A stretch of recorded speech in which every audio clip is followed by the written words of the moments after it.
What's up, Trophy Hunter? The year is almost over and it's time for a best of easy platinums of 2025. 30 games, all of them are relatively easy and they are worth playing.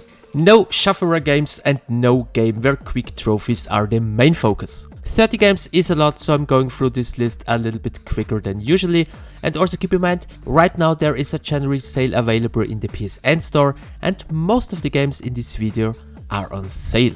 So we're jumping right into it with the first game, which is Amazon: The Explorer's Legacy. The game is a puzzle-focused adventure game with some pretty good graphics. If you enjoy games like Myst, this is definitely for you. My next game on the list is one of the quicker platinums, Bad Cheese, which is a psychological horror game.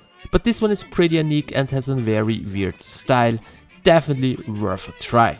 The next one is a totally indie gem, Ball Axe Pit. This one is super fun and very addictive. The start is a little bit rough, but it gets easier over time with more and more upgrades. The entire game is basically all about grinding and getting stronger, but it's so much fun. The platinum requires a bit effort and the time to platinum is a little bit luck dependent. Next game was also a very big surprise, Dispatch. This one is an episodic adventure game. To get the platinum in this one, you need at least 2 playthroughs, and for some specific trophies a guide is recommended. We're jumping right into the next game, which is Doom: The Dark Ages. You probably think now how the hell this game can be an easy platinum, but basically it is one because the game has a lot of accessibility options, which can make the platinum super easy. But of course it's totally up to you if you use them or you want the full experience. Next one is Dragon Quest 1-2, the HD 2-day remake. Well, before you start the game you can choose between different difficulties. If you play on the easiest one, it's really a walk in the park. Great remake, great game, definitely another worth playing easy platinum. Next game on my list is Eric's Home: The Stolen Dream. This one is an isometric narrative driven stealth game.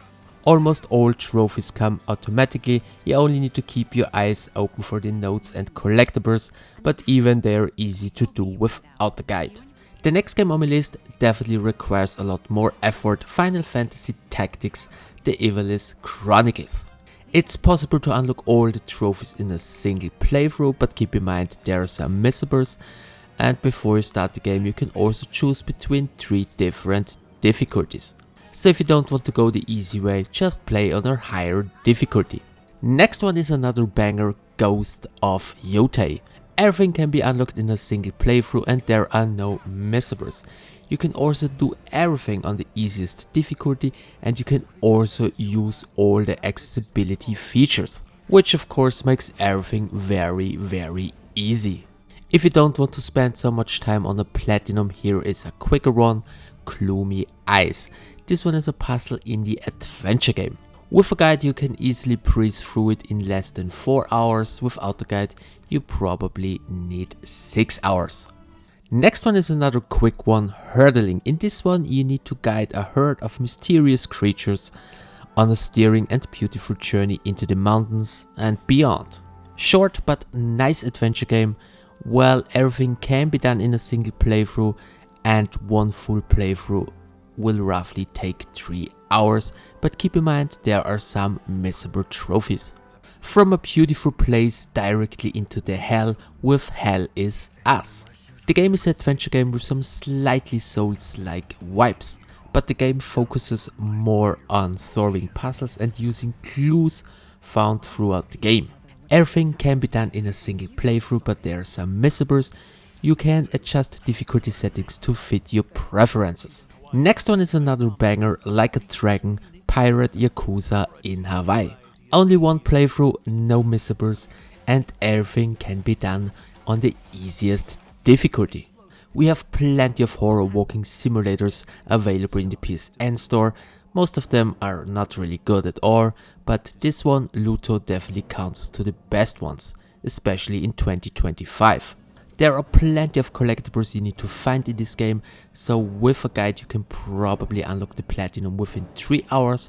Without a guide it can take up 5 to 6 hours. The next game, Marvel Cosmic Invasion, requires a little bit skill, has some multiplayer trophies, but it's basically a relatively short platinum. If you're familiar with beat 'em ups, it's a 3 out of 10, but if you never played these kind of games, it's probably a 4 out of 10.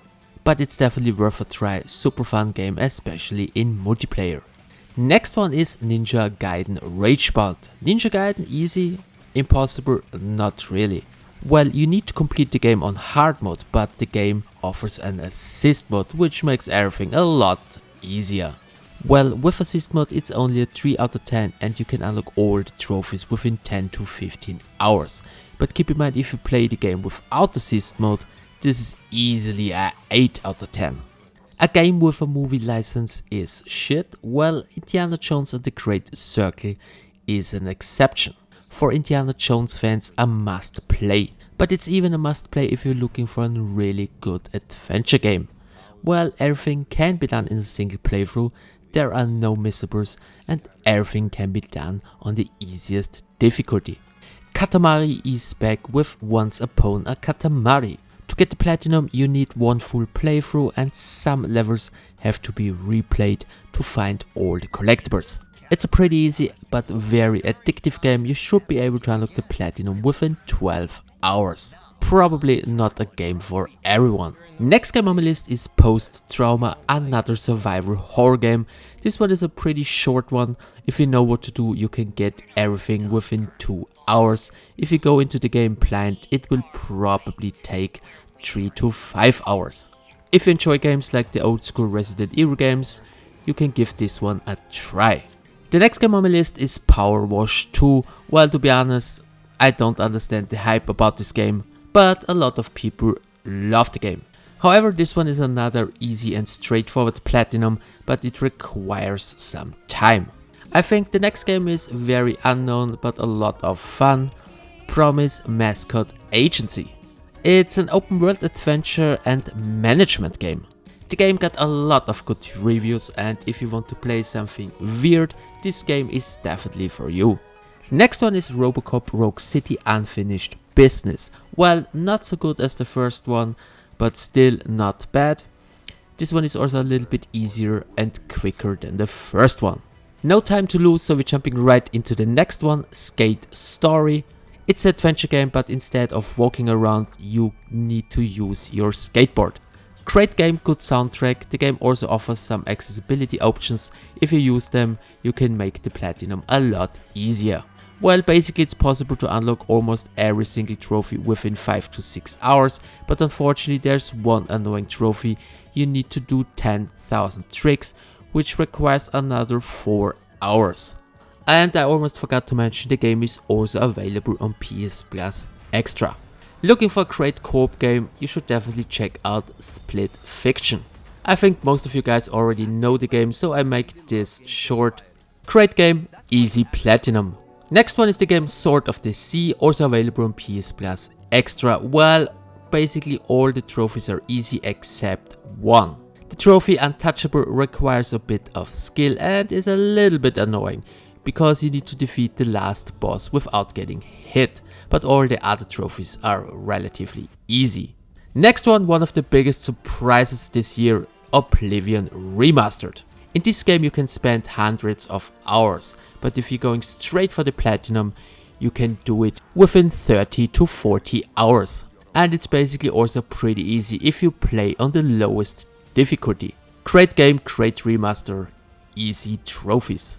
I personally was a little bit disappointed in Little Nightmares 3, but if you're looking for a game which has some similar art, you should check out The Midnight Walk. Pretty unique game with some weird visuals, easy platinum, definitely worth a try. The next game is Tiny Terry's Turbo. Well, I accidentally found this game, and to be honest I never heard about that before, but for some reason this game got a lot of good reviews. It's basically a sandbox game like Goat Simulator. It's a relatively short game and a very easy platinum, of course. Next game on my list is Wonderstop. It's a cozy narrative adventure game. The platinum is very straightforward, you don't really need a guide. Just be sure that you complete all the requests. The last game on the list is Medieval 2. Well, it's not really from 2025, but the game got a re-release on PS5 with trophies. There are also some in-game cheats, but they are disabled the trophies, so you have to play through the game legit, which is definitely worth it. If you are a PS Plus premium member, you can download the game for free. And that's it, guys. This was my list. If you have any other suggestions, let me know it in the comment section below. I hope you found this video useful. Thanks for the attention. See you in my next one.